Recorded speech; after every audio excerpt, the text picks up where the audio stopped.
Hello, this is one video to explain our tools with servofix system.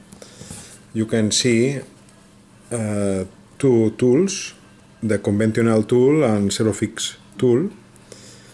The conventional tool, the system are fixed to screw by inclined faces, you can see. This system are not very safe because with any little force you can unfix the screw. A not very safe system. And with the servofix system, if you push the button of the tool, you lock it very safe the screw. You don't can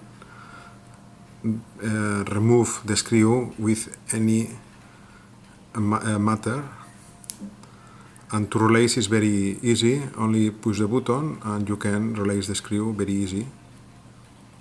These systems are very safe. Thanks for watching.